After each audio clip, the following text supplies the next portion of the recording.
Oh. Hello. How you doing there? Oh my God. On the Nikon Z5.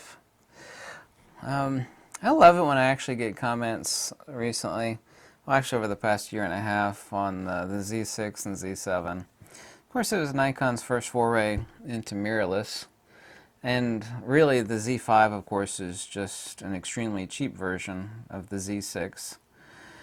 I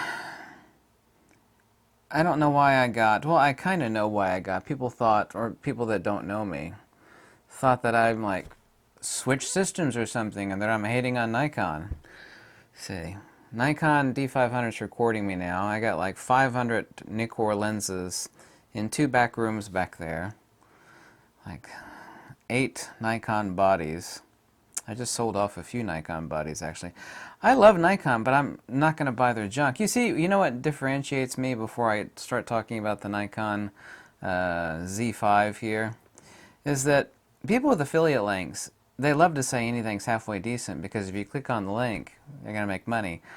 I will flat out tell you, you should not buy that junk. I have Nikon logo tattooed on my hand for the rest of my life. I love Nikon. The corporate structure, however, at Nikon is insanely arrogant. They have an IBM mentality there.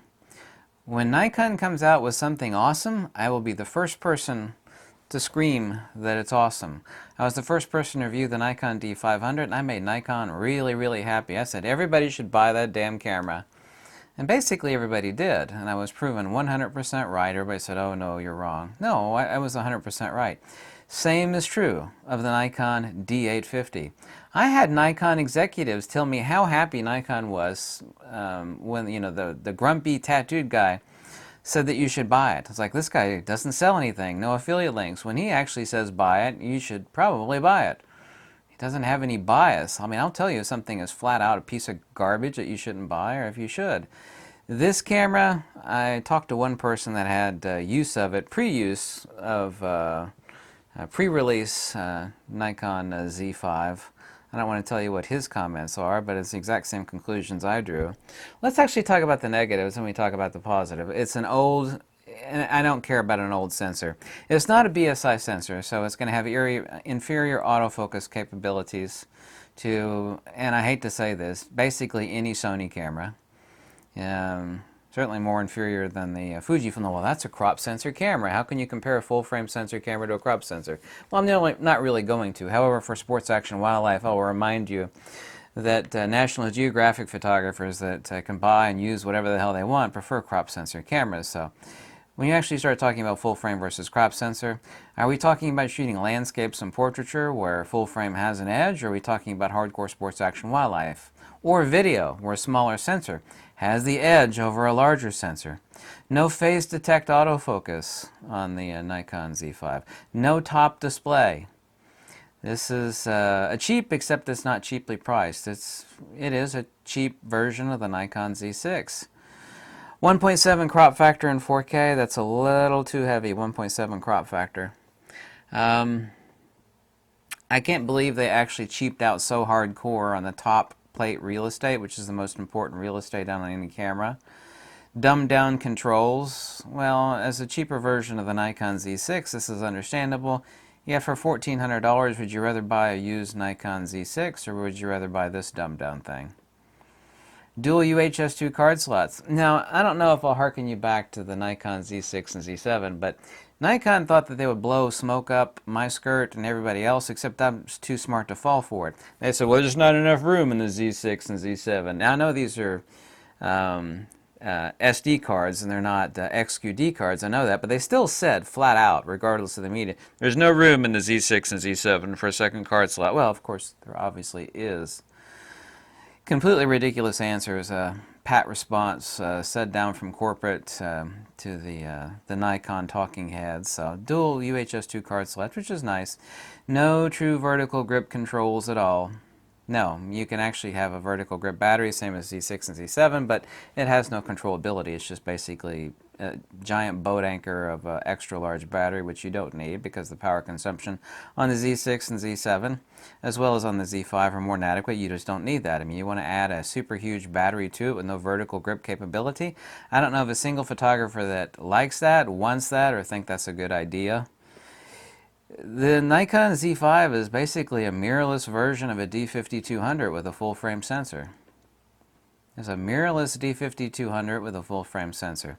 For $1,400, now if Nikon had priced this competitively at like $1,100 or $1,200 because of how dumbed down it is, I was like, well, this is 2 card slots, there's no vertical grip capability, the control interface is very dumbed down, but that's what it's meant to be. But for $1,100 or $1,200, yeah, that'd be great. For $1,400, no. For $300 more, you can get the XT4. I mean, the video capabilities will blow the Z5 away, hell and gone 3 times over. So will the buffer depth, so will the autofocus capabilities. Also to the Z mount lenses, they're all pretty junky.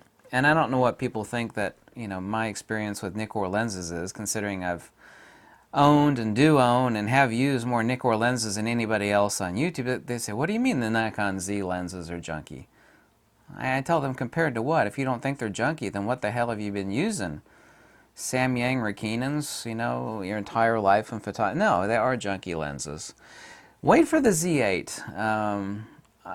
Obviously the Z8 is going to be, or whatever Nikon actually calls it, it's obviously going to have dual card slots. Nikon is not going to make that same damn mistake again. It's going to have a true vertical grip capability. God knows what it's going to cost.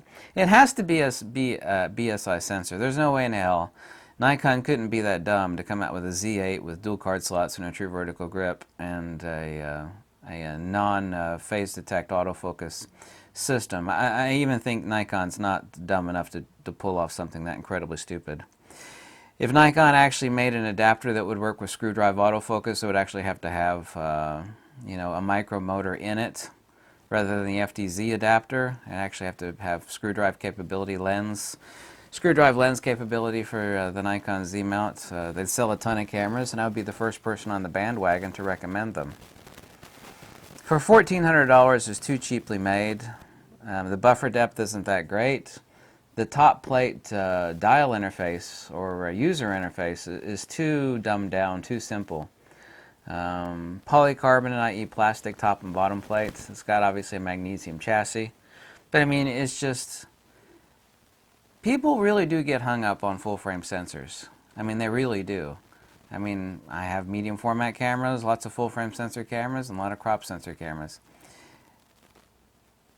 If you ignore the fact that it has a full frame sensor in it, and nobody would ignore that fact, there is nothing in the Nikon Z5 that would motivate anybody with a half a brain of a breadth of spectrum of experience of Nikon cameras, whether they be DSLR or mirrorless, to motivate them to want to buy that, unless they're just a hardcore Nikon fanboy. I mean, I'm pretty sure I qualify as a Nikon fanboy, but I'm not going to run out and buy the junk that they come out. Nikon too, well, all camera companies do this, Sony and Fujifilm to a lesser degree, and Canon to a lesser degree. Nikon has way too long of a track history of coming out with very, very minor incremental upgrades. And people get sick of that, especially in a shrinking camera market. But I mean, it is a Nikon mirrorless D5000 level camera with a full frame sensor. That camera is not worth $1,400. Now, the ultimate question is, what the hell are you going to do with it? If you have $1,400 and you're going to do portraiture, architecture, and landscape, buy a used, for $1,400, I can get a used, minty, used Nikon D810 all day long. What the hell are you going to do with it? Okay, you really want a full-frame sensor camera for $1,400? Would you buy this dumbed-down turd muffin? Would you? And the answer is no. If you had a brain, you would not. You just would not. And I'm not talking about video capabilities. Obviously, this is better for video than the Nikon D810 is. This is going to be for portraiture, architecture, and landscape, photography related. Why the hell would you even think about spending $1,400 on this? You can get a used Nikon D810 for $1,100 or $1,200, actually cheaper than that. Why the hell would you do that? If it's for hardcore sports action and wildlife, you don't need A full-frame sensory camera. 95% of hardcore sports action wildlife camera photographers are using crop sensory cameras. Ask some of the best National Geographic sports action wildlife photographers. Pixel density. Don't have very tight of a pixel density on this. Your croppability on this camera is not that great. There is nothing for $1,400 that is motivational on this camera to buy it. This is a dumbed down version of the Nikon Z6. Well, it's dumbed down in price, it's dumbed down in its style and user interface. Why the hell would you? Well, it's got 2 card slots. It definitely does. Well, that's wonderful. And I was complaining about that on the Z6 and Z7. It's good it's got 2 card slots. But there still is nothing a la the je ne sais quoi or the ESSA of the Nikon Z5 that is motivational to buy it. Whether you be portrait, architecture, landscape photographer, or whether you be a hardcore sports action and wildlife photographer, or even just a sports action and wildlife photographer. There's nothing motivational of the nature of the Nikon Z5 that would compel somebody with a brain that knows better to purchase it. And I'm not a Nikon hater. You know, anybody out there that calls me a Nikon, well, you just hate everything Nikon because you just shoot Fujifilm now. That's not true at all. I mean, I've got more Nikon equipment than all of you combined. You gonna call me a Nikon hater? Please don't give me that crap. People were calling me a Nikon hater right before the Nikon D500 came out. It's like, no, I'm waiting for Nikon to come out something that people should spend their damn money on. Nikon D500 came out, wow, buy this camera, shut the hell up and go buy it. Well, Nikon really liked that. It's like, you're selling a lot of our cameras. Of course, they're fair weather friends, and of course, Nikon's not a friend of mine at all. If Nikon doesn't want criticism, they need to stop producing very, very slight incremental models and stop producing cameras that are an answer to a question that nobody was asking. Nikon, make the damn Z8 with a true vertical grip capability with dual card slots. Thank God you did it on this one, a dual card slot. A BSI sensor with phase detect autofocus. You know, who cares if you sell it for $3,300 or whatever? You know, basically the cost of a new Nikon D850 when it came out. Let's just say $3,000, $3,100. You'll sell that Nikon. If Nikon really wanted to get me to jump up and down and say, wow, this is awesome, come out with a Z8 with dual card slots, a true BSI sensor with phase detect autofocus, an adapter that will let you actually use screw drive lenses, true vertical grip capability, slightly better interface, because your interface is just not that good. Not on the Z6, the Z7, and certainly not on this castrated Nikon Z5 that has poor user interface. If you came out with that camera, Nikon, I mean, I'll be singing your praises and telling everybody from the rooftops to go buy it. There is nothing in the Z5 worth buying. And I don't care if you agree with me, because I've owned more Nikon cameras than you, and I still do, and well, they're lenses, and I'm not spending my money on junk. And you know the reason I could say that is because I actually give honest, logical analysis of Nikon cameras, and I don't have any affiliate links. And I'm not like pimping and selling stuff to people. You know, like, click on my link below. You can click on this camera. You know, this is the best thing ever. I love it when other people tell you you should buy something, but they themselves won't buy it. They rented it. When I actually believe in something, I spend my money on it. Hey, I rented this camera for a week, and I really think you should buy it. I'm not going to buy it myself, but I think you should buy it. But click my link below. God. I can't believe people fall for that stuff. But they do. Nikon.